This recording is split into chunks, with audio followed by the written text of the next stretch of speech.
Donc vous le savez, l'IHU, c'est une structure qui est une structure complexe, qui est dédiée entièrement aux maladies infectieuses, mais qui comporte à la fois la valence enseignement, soins et recherche. Et cette partie recherche, qui est une partie extrêmement importante de l'IHU, est indissociable d'innovation. La recherche, ça peut être de la recherche simplement je dirais clinique, ou fondamentale, ou les deux, mais dans tous les cas, l'innovation est toujours associée, toujours près de la recherche. Et malheureusement, on a,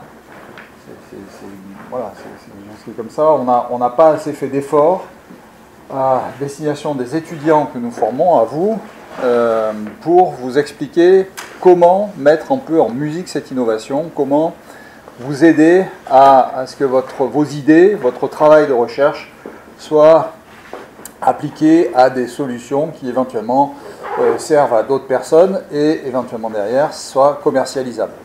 Donc je remercie Jean-Marc, je remercie toutes les personnes qui s'occupent de valorisation, Camille, Valérie, d'avoir organisé cette journée pour expliquer, ou tenter de commencer à expliquer aux personnes qui travaillent à l'IHU comment on peut s'appuyer sur des structures régionales, loco-régionales, et que je remercie aussi le pôle universitaire d'innovation, la SAT, l'incubateur Impulse, pour vous aider, nous aider, mais vous aider aussi à développer vos idées, à les mettre en application, et à les aider derrière à se développer vers éventuellement des solutions qui sont des solutions pérennes de commercialisation et de mise à disposition de tout le monde.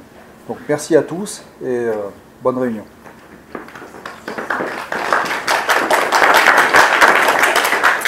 Merci Pierre-Édouard. Je tiens avant tout à remercier les personnes qui ont participé à l'élaboration de cette formation ce matin, et en particulier nos partenaires qui seront des intervenants, donc bien entendu l'Université d'Aix-Marseille avec PUI Pépite Provence. Vous aurez une petite présentation à l'intention des étudiants pour vous expliquer ce qui existe à nous en termes de formation à l'innovation et à la valorisation, donc qui sera présenté par M. Iqbal Bouanali.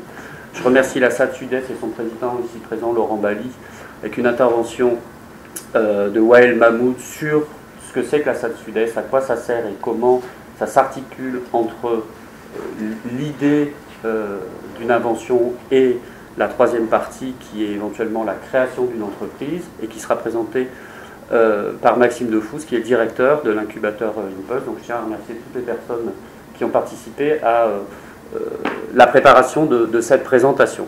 Alors ça va se passer en 4 parties, n'hésitez pas à poser des questions si vous le souhaitez au fil de l'eau, mais sinon on aura un peu de temps normalement à la fin.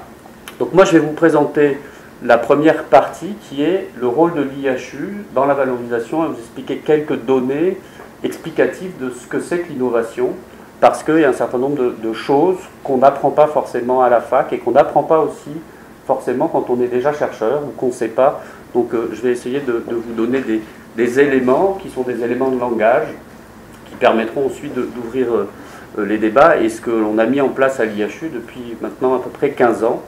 Une deuxième partie sur l'accompagnement des étudiants spécifique à l'Université d'Aix-Marseille, et puis 2 autres présentations, la SAD Sud-Est et l'incubateur Impulse.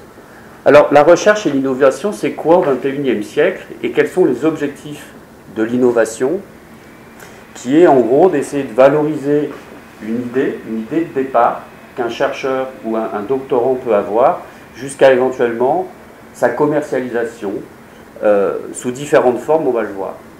Alors la recherche, c'est quoi théoriquement quand on est chercheur ou enseignement-chercheur? C'est quelque chose qui vise à créer une idée, c'est la création d'idées, de procédés, de nouvelles technologies, quels que soient les travaux dans lesquels vous travaillez, et ces ressources vous permettent d'accumuler ou d'augmenter du savoir, d'apporter des connaissances. Ça, c'est le rôle d'un universitaire, d'un chercheur, c'est d'augmenter la quantité de connaissances, de savoir, et ce savoir et cette recherche, eh bien, peuvent faire l'objet de quelque chose de totalement nouveau, d'inédit, que l'homme de l'art ne pouvait pas savoir au départ, et qui s'appelle une invention.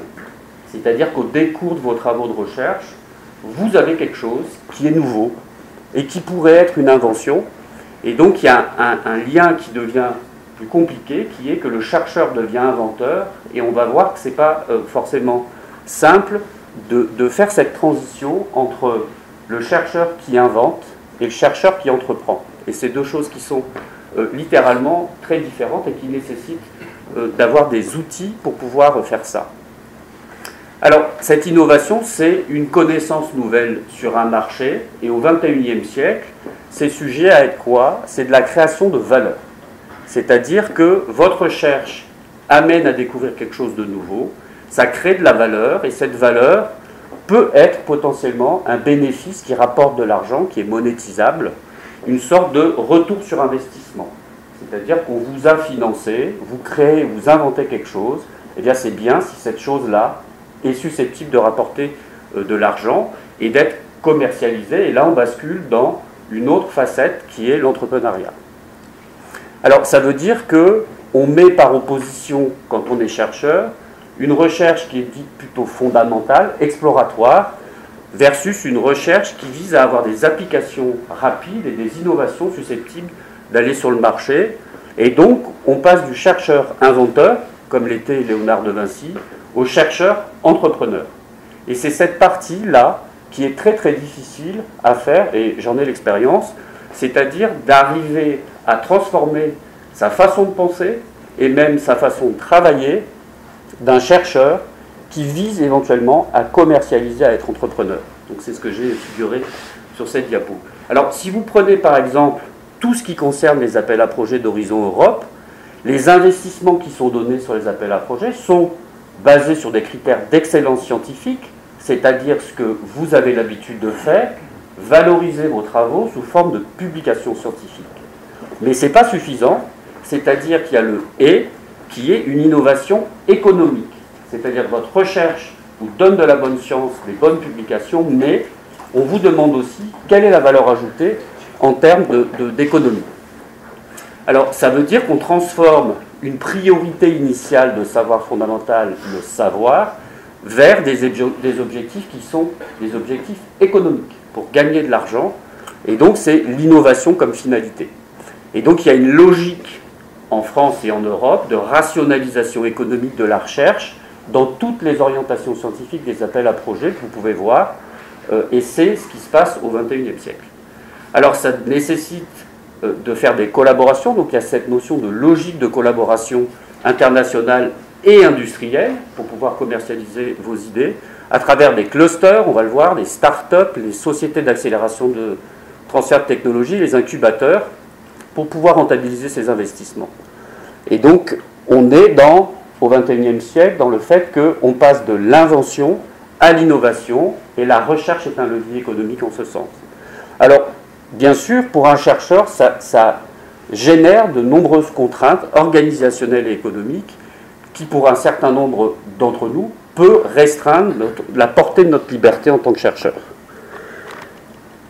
Alors, il y a un cadre réglementaire autour de la recherche et de l'innovation, qui est la loi de l'innovation et de la recherche publique, dite loi Allègre, publiée en 1999, et qui est une loi qui vise à faciliter un rapprochement entre les universités et les entreprises, et qui permet aux chercheurs de pouvoir créer des entreprises, des sociétés innovantes ou des start-up et de déposer des brevets. Alors il y a trois aspects dans cette loi, très simplement.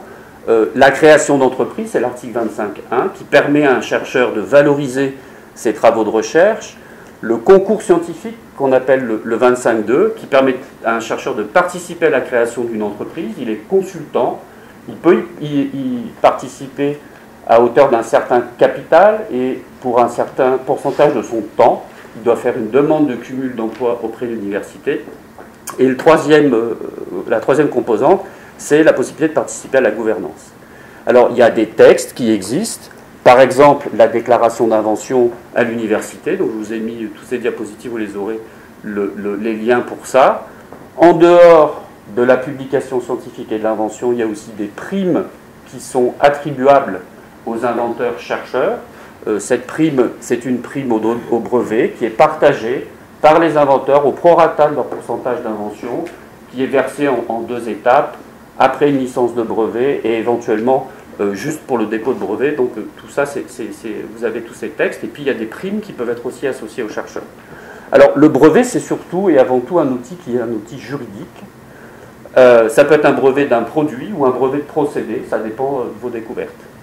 Et enfin et surtout pour les chercheurs et pour les étudiants, attention, le brevet doit être déposé toujours avant la publication scientifique. Et donc on va voir, ça c'est vraiment un élément qui est crucial. Il ne faut pas partir bille en tête sur l'écriture de l'article si éventuellement ça a été détecté que ce soit quelque chose. Alors, toujours des petites informations. Comment on évalue le degré d'invention et surtout de maturité de quelque chose de nouveau lorsqu'on pense qu'on a une idée, comment on va de l'idée vers la commercialisation? Alors, il y a une échelle qui a été inventée par la NASA, qui est aussi utilisée par l'Agence spatiale européenne, qui s'appelle l'échelle TRL, Technology Readiness Level, qui permet de mesurer le niveau de maturité technologique en vue de financer la recherche et son développement. Donc il y a 9 niveaux, de 1 à 9. Globalement, il y a l'idée, le concept, qui permet de faire de la protection par le biais d'un brevet, la construction éventuellement d'un prototype, qui vous permet de valider votre idée, votre concept, jusqu'à la maturation et la création de commercialisation. Et donc ce qui existe autour de l'IHU, de l'université, eh bien, ce sont toutes ces composantes qui sont figurées sur cette diapositive et qui permet d'aller du début à la fin, c'est-à-dire à partir du laboratoire, la détection de quelque chose d'innovant, la protection sous forme d'un brevet, et puis les différentes étapes de maturation, de transfert, de création d'entreprise, d'incubation, d'accélération. Et donc, c'est les acteurs et les partenaires ici présents qui vont accompagner. Alors, comment l'IHU et ses partenaires vous accompagnent dans votre projet? Alors, déjà, dans l'IHU, dans la structure organisationnelle de l'IHU, il y a une composante valorisation, dont je suis responsable depuis un peu plus de 15 ans maintenant. Et puis, vous avez les responsables valorisation qui vous aident au quotidien, Stéphanie Souplet et Valérie Tranteseau. Vous avez la page internet sur notre espace dédié à l'innovation. Et bien sûr, vous pouvez nous contacter. Et indépendamment de ces personnes qui sont plutôt associées à la valorisation, il y a aussi le secrétaire général, Camille Grosso, son directeur Pierre-Édouard Fournier, mais aussi nous avons une personne qui nous aide dans les appels à projets, Katarzyna, qui elle aussi participe à la réflexion autour des appels à projets dans le cadre de « et si il y avait quelque chose qui pouvait être innovant ou brevetable là-dedans ». Alors, depuis l'année dernière, l'Université d'Aix-Marseille a demandé à chaque unité de recherche d'avoir un référent innovation pour chaque unité de recherche. Alors, à l'IHU, il y en a au moins 3, donc je vais vous demander de vous présenter. Donc, pour l'unité RIDM, c'est Hervé Bogro, ici présent, si tu veux dire un mot. Bonjour. Je connais pour beaucoup que je gère la plateforme de recherche dédiée aux étudiants, donc on se voit à cette occasion. Donc moi, je représente l'UMR Rythme, donc c'est à ce titre-là que je suis référent en innovation au sein de l'UMR Rythme. Je suis également chercheur au niveau de l'unité de parasitologie entomologie, qui est CNR paludisme également. Donc n'hésitez pas à venir me voir, Jean-Marc vous précisera ça, mais si vous avez une idée ou des fois vous n'êtes pas sûr, alors on peut la détecter nous dans le cadre du WIP ou ces occasions, on peut se dire ah là il y a peut-être quelque chose que vous n'avez pas vu, mais vous pouvez être proactif aussi et vous dire ah là j'ai peut-être quelque chose, en parler avec votre chef d'unité et puis venir nous voir si vous avez besoin d'informations, qu'on fasse le relais avec les partenaires. Merci Hervé. Ensuite, pour l'unité UVE, c'est Franck Touré. Bonjour, moi je suis Franck Touré, je suis chercheur à l'unité des virus émergents. Je développe des antiviraux à l'UVE. Je suis aussi responsable d'une plateforme labellisée Aix-Marseille Université qui crime et qui accompagne les chercheurs pour le développement d'antiviraux. Et voilà, si vous voulez me contacter, je suis disponible. Voilà, et pour l'unité de mes filles, c'est moi-même. Alors, les référents innovation à l'IHU, donc on a une activité de veille et de détection des projets de recherche qui pourraient être valorisables. Comment? Eh bien, parce qu'on participe, et vous le voyez tout le temps, moi et Hervé aussi, enfin les référents innovation, au Work in Progress, au staff, au séminaire. Donc c'est une espèce de brainstorming permanent qui nous permet de voir à chacun d'entre nous ce que vous, les étudiants, par exemple, vous présentez, qui potentiellement est quelque chose de nouveau ou d'innovant, et inversement, on peut aussi recevoir et discuter, ce qui arrive souvent, avec les chercheurs, vos responsables, vos seniors ou les directeurs d'unité autour de choses qui sont susceptibles d'être valorisées. On fait de la veille scientifique et puis on participe à l'élaboration de la stratégie de l'IHU en matière d'innovation. L'année dernière, nous avons créé à l'IHU un comité d'innovation externe qui nous permet de réfléchir à l'évaluation des stratégies et des orientations de l'IHU, avec Charlie Barla, qui est le vice-président valorisation de l'Aix-Marseille Université, Alain Berès, qui est professeur émérite à Strasbourg, qui est l'ancien directeur général de la recherche et de l'innovation au ministère de l'Enseignement supérieur et de la Recherche, Juliette Spinato, qui est directrice PDG de la société Euranova France, et Cécile Tarot, qui est directrice de Polytechnique Venture, et donc qui nous aide à réfléchir aux orientations stratégiques de valorisation. Nous sommes les référents innovation à relais d'information, ce qu'on fait par exemple aujourd'hui, votre point de contact chercheur ou doctorant pour vos unités. Il y a 2 types de réunions qu'on organise, une réunion 2 fois par mois qui permet, par exemple, après avoir détecté ou discuté de quelque chose à un WIP ou un séminaire, de venir le présenter en interne à l'occasion de cette réunion pour présenter vos projets, réfléchir, faire la biblio, du benchmarking, vous aider au dépôt de pré-déclaration d'invention et de déclaration d'invention. On vous aide dans tout un tas de domaines, donc c'est quelque chose qu'on sait faire sur les business models. Et ensuite, une fois que ça s'est passé, en gros, on a une réunion mensuelle maintenant de valorisation qui là réunit tous les partenaires que sont la SAC PACA Sud-Est, l'Aix-Marseille Université, Impulse, la PHM, les industriels, et qui vous permet justement de passer l'étape d'après. C'est une mise en relation avec ces partenaires pour réfléchir à comment on avance pour les différentes étapes suivantes de recherche de partenaires, de déclaration d'invention. On va vous en parler. Et puis, on fait une présentation annuelle au Conseil scientifique et stratégique de l'IHU de ce que l'on a fait en termes de valorisation chaque année. Quelques chiffres à l'IHU. Depuis sa création, 58 familles de brevets ont été déposées.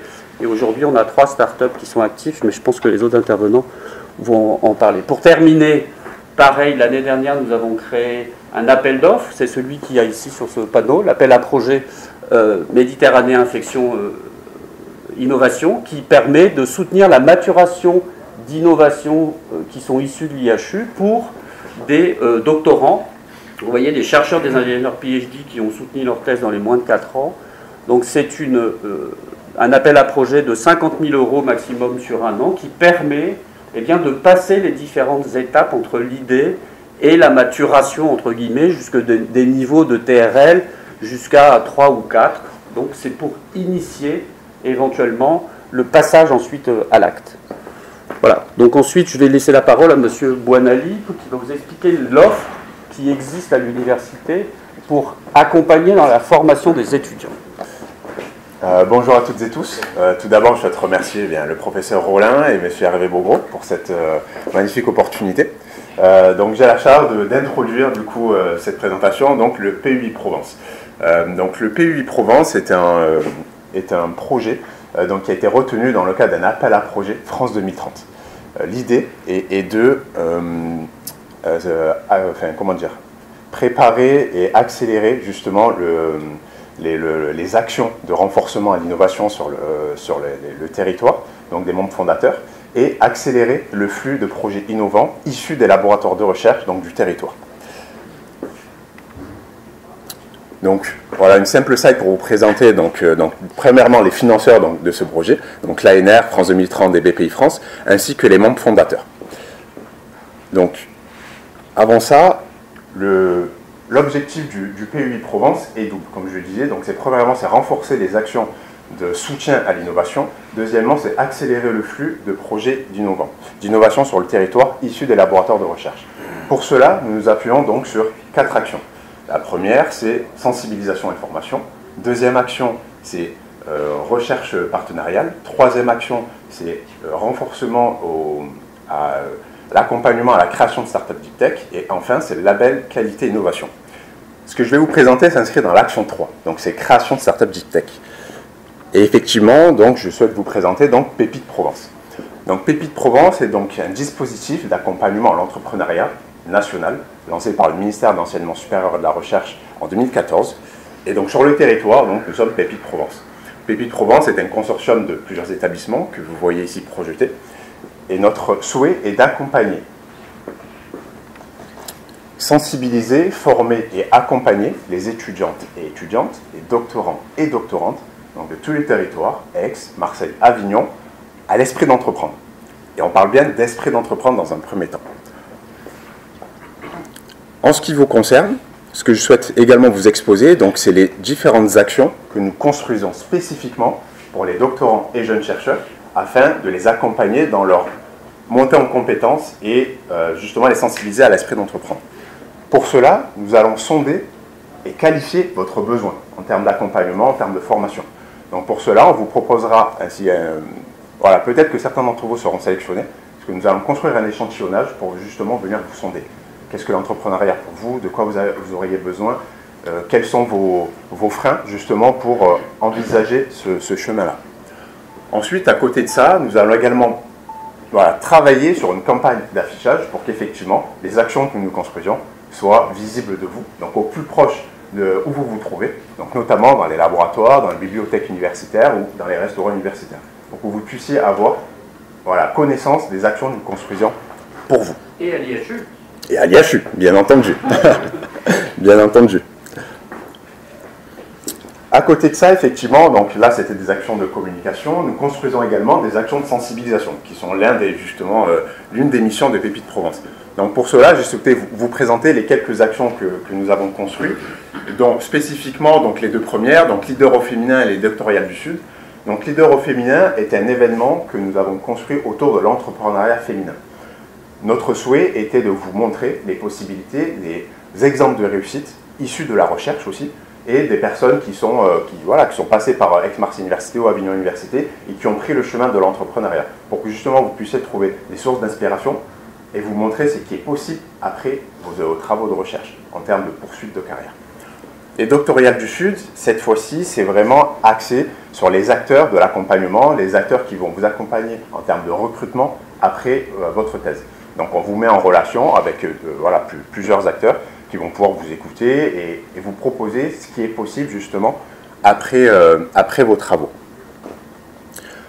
Et enfin, les dernières actions de sensibilisation que je souhaitais vous présenter, c'est celles que nous portons en propre au sein de Pépites Provence. Entrepreneur un jour, c'est prendre la place d'un chef d'entreprise, d'un start-upper pendant une journée. Vous l'accompagnez tout au long de sa journée afin que vous puissiez savoir ce que ça représente. Et afin que vous puissiez vous dire, ok, est-ce que ça m'intéresse, est-ce que ça ne m'intéresse pas? Concrètement, c'est quoi? 36 heures chrono, c'est pendant 36 heures, on vous forme par équipe mixte et pluridisciplinaire et on vous fait travailler sur une thématique. Donc par équipe, on vous propose des ateliers pour faire monter en compétences et pour vous montrer justement les possibilités en termes de création d'entreprise. À la fin de ces 36 heures, vous travaillez du coup sur un projet que vous venez pitcher. Et justement, en 36 heures, on a bien souvent des exemples de création, d'idées qui sont vraiment excellentes. Idée Fricheur, cette fois-ci, c'est on vous propose une thématique.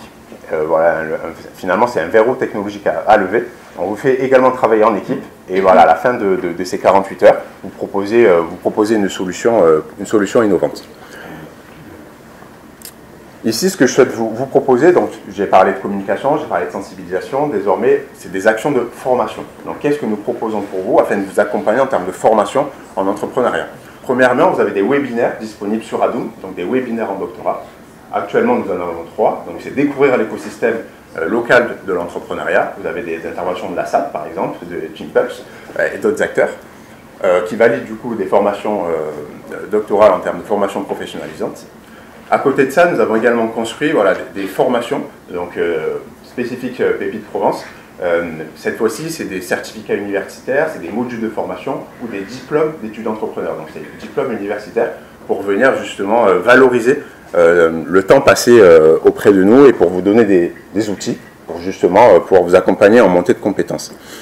À côté de ça, nous proposons également un accompagnement Pépites. Donc, l'accompagnement, c'est sous statut national d'étudiant entrepreneur. Donc si effectivement vous souhaitez aller un peu plus loin que découvrir l'entrepreneuriat, on peut vous y accompagner. Et pour cela, donc, nous proposons ce statut. Et au sein de ce statut, nous proposons plusieurs ateliers spécifiques, dont l'un c'est entreprendre en doctorat. Donc effectivement, on l'a construit spécifiquement pour vous donner justement les clés spécifiques pour justement passer cette étape. Enfin, vous avez voilà, notre partenaire qui propose des formations, comme la formation CISAM+, qui est le diplôme universitaire innovation. Sur Avignon Université, ils ont également un diplôme universitaire création d'entreprise.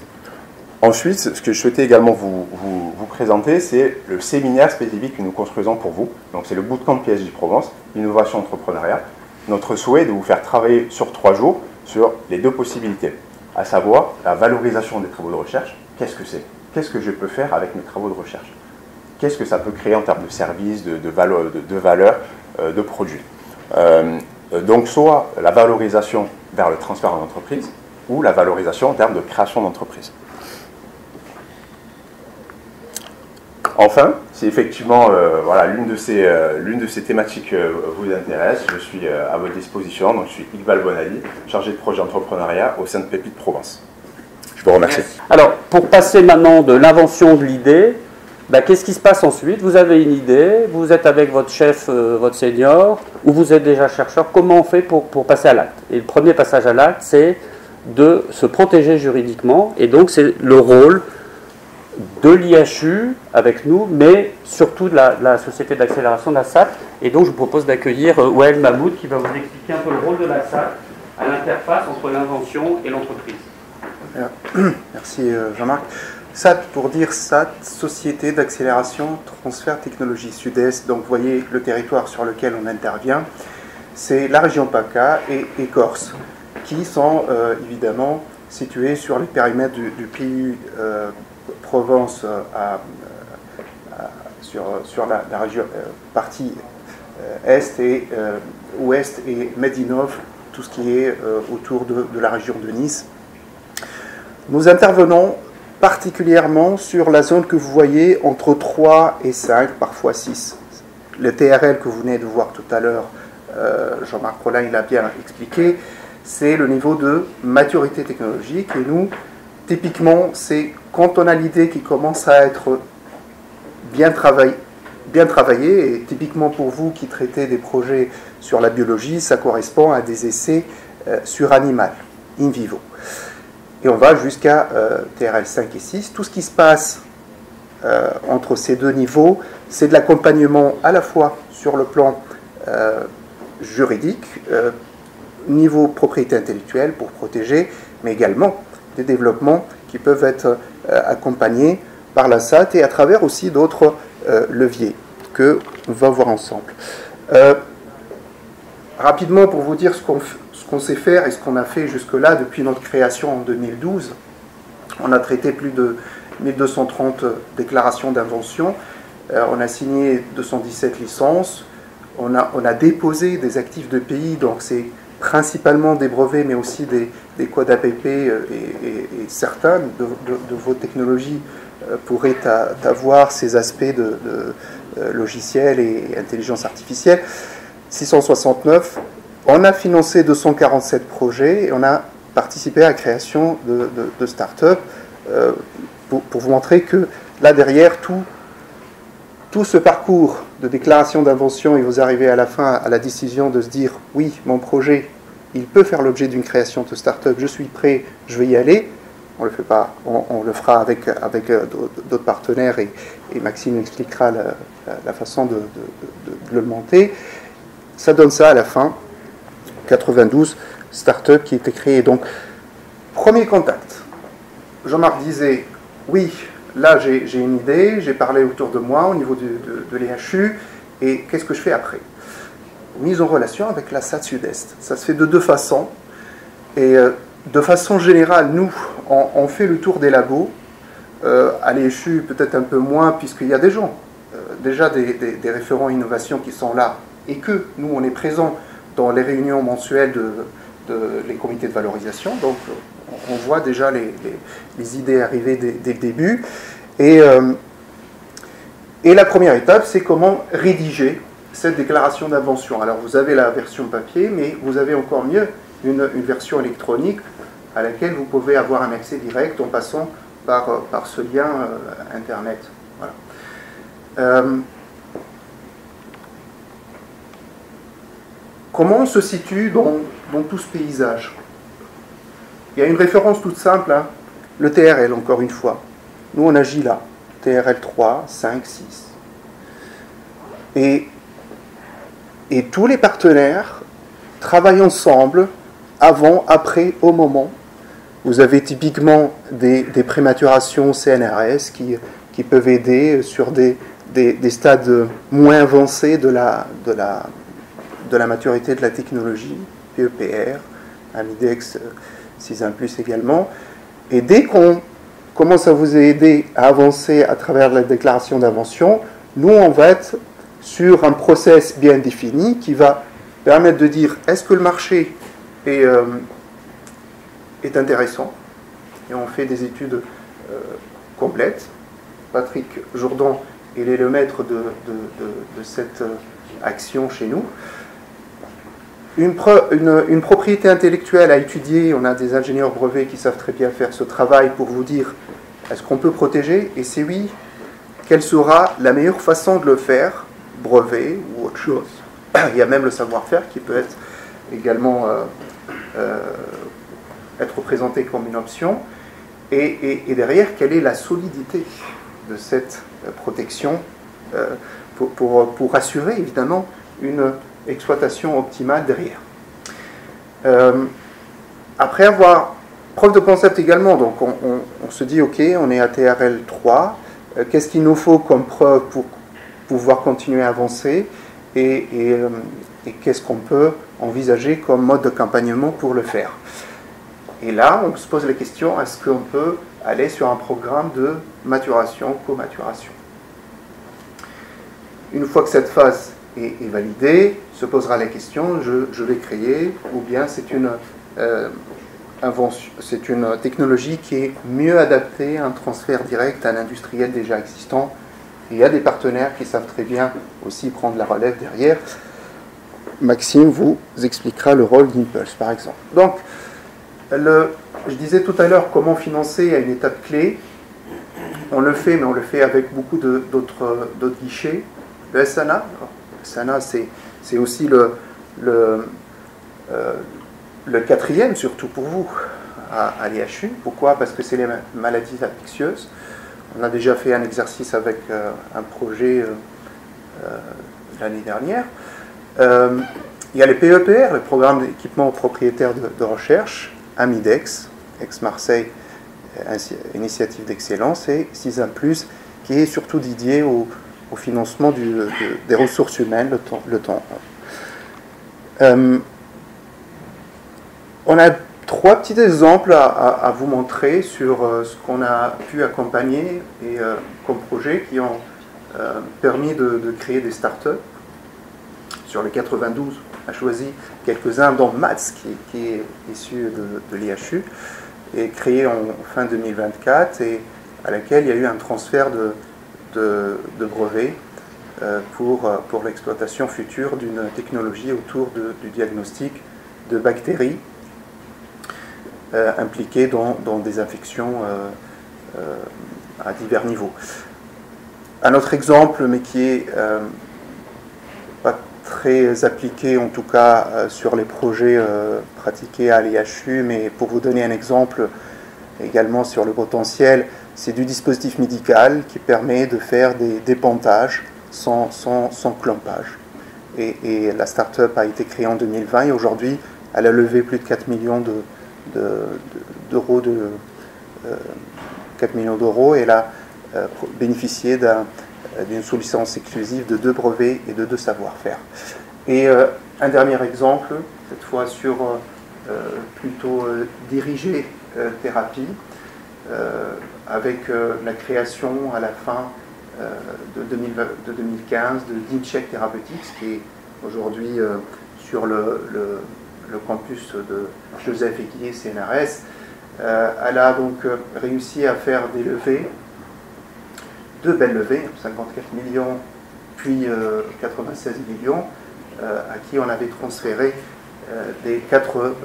on avait déposé évidemment avant, et on a fait le transfert de 4 brevets. Voilà, ça vous donne une idée déjà sur ce qu'on peut avoir comme rêve derrière cette belle idée technologique, et à quoi ça peut aboutir. Voilà. Marc, merci beaucoup. un petit peu dans le prolongement de ce qui a été évoqué.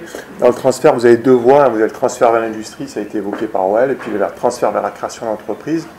Je profite aussi de dire que c'est extrêmement important sur la création d'entreprise et sur la valorisation.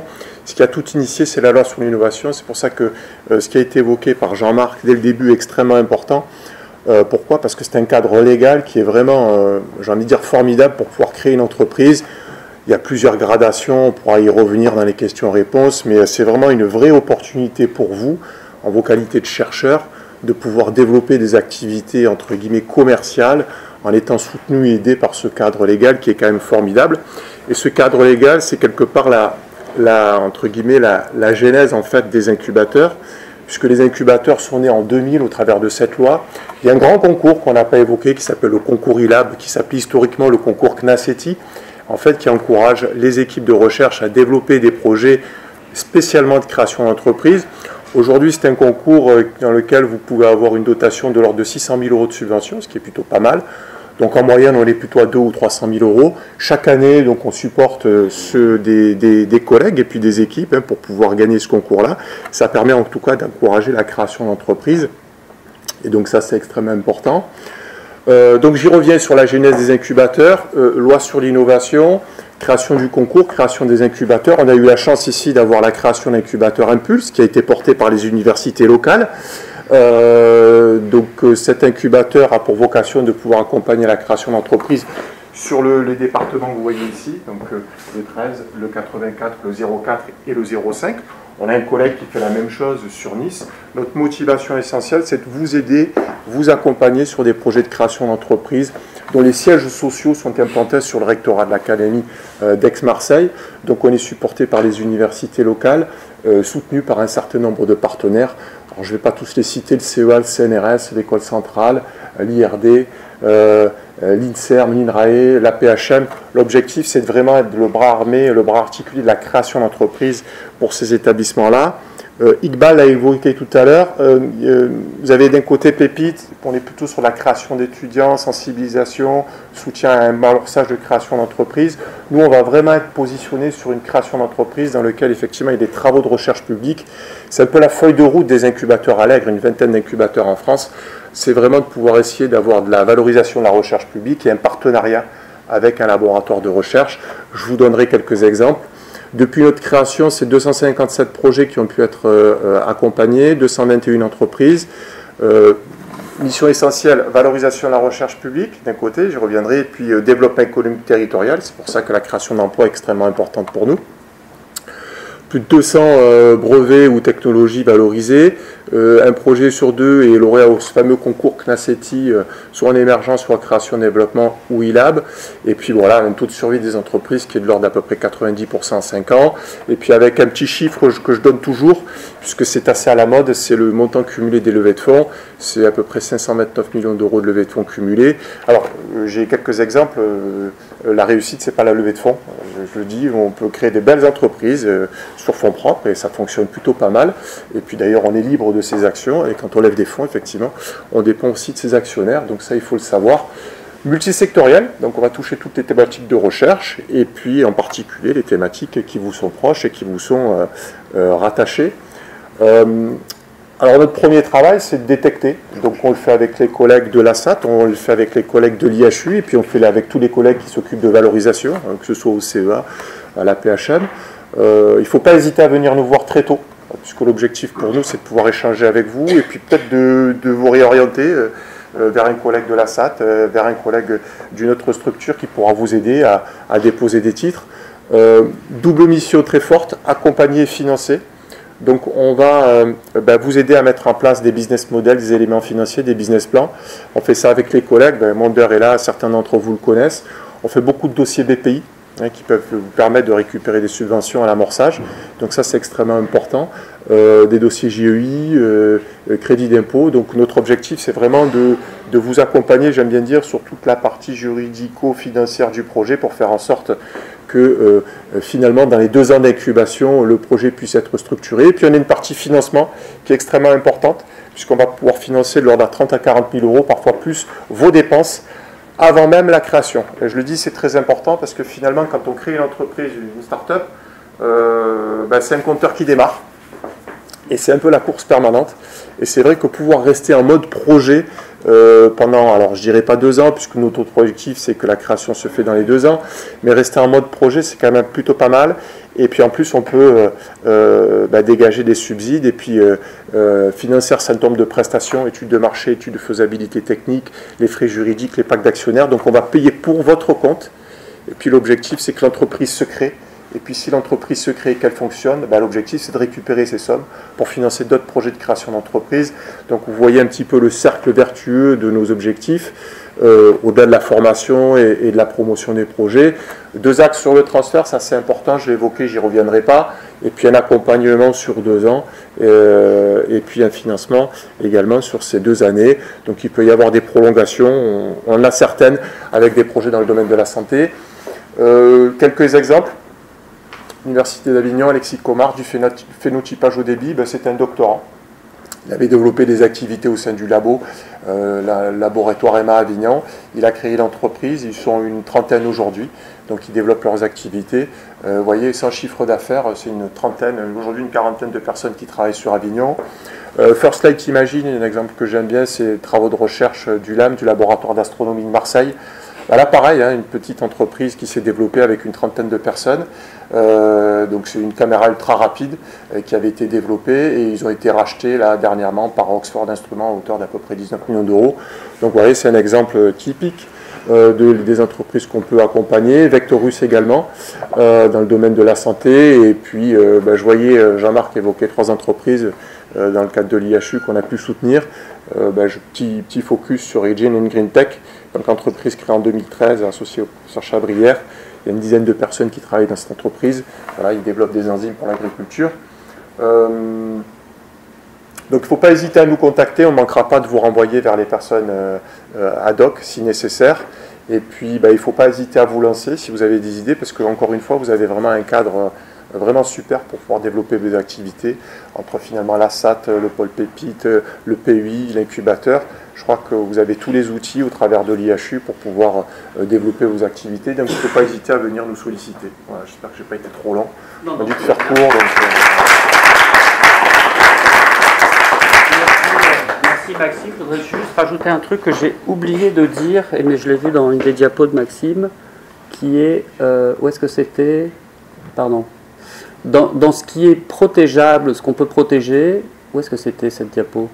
Enfin bref, il y a le fait qu'on peut protéger autre chose qu'un brevet. C'est-à-dire que le savoir-faire, ce que vous savez faire, votre expertise, c'est dans votre cerveau ça. Et ça, on peut le protéger d'une certaine manière, ça existe. Au même titre que dans une de tes diapos, tu montrais les codes sources.